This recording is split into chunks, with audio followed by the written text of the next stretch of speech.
సంక్రాంతి వేళ గోదావరి జిల్లాల్లో అల్లుళ్లకు ఇచ్చే మర్యాద విందు ఎంతో స్పెషల్గా ఉంటుంది.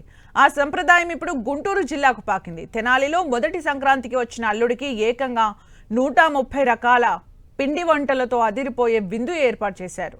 నందులపేటకు చెందిన కణిగిచెర్ల రమాకాంత్, బేబీ చరిత దంపతులు వాళ్ల కూతురు భవ్య లిఖితను నెల్లూరు జిల్లా ఆత్మకూరుకు చెందిన సుధీష్ కుమార్కు ఇచ్చి పెళ్లి చేశారు. మొదటి సంక్రాంతి పండుగకు ఇంటికి వచ్చిన అల్లుడు కూతురుకి సర్ప్రైజ్ ఇవ్వాలని రమాకాంత్ కుటుంబం డిసైడ్ అయింది.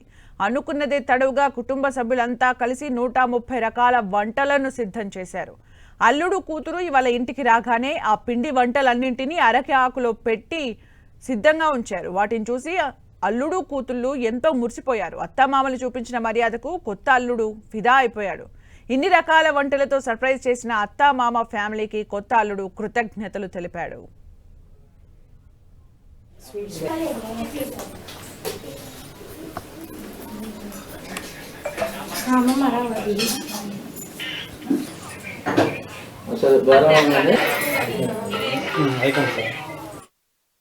తెనాలి కణిగిచెర్ల వాళ్ళ అమ్మాయిని చేసుకున్నాము. ఈరోజు సంక్రాంతి సందర్భంగా మా మామగారు ఇవన్నీ ప్లాన్ చేశారు. మా పెద్ద మామగారు, అత్తయ్య, వదిన వాళ్ళు అందరూ చాలా ఆనందంగా అనిపించింది, చాలా సర్ప్రైజింగ్ అనిపించింది. ఇన్ని చూడడమే ఫస్ట్ టైం, ఇంక తింటామో లేదో తెలియదు. చాలా ఎక్సైట్మెంట్గా ఉంది. అందరికీ సంక్రాంతి శుభాకాంక్షలు. ఈ సర్ప్రైజ్ ప్లాన్ చేశారు మా ఇంట్లో వాళ్ళందరూ, అని చాలా హ్యాపీగా ఉంది. గత 5 నెలల క్రితం మా పెద్దమ్మాయి భవ్యనికిత మ్యారేజ్ చేయడం జరిగింది.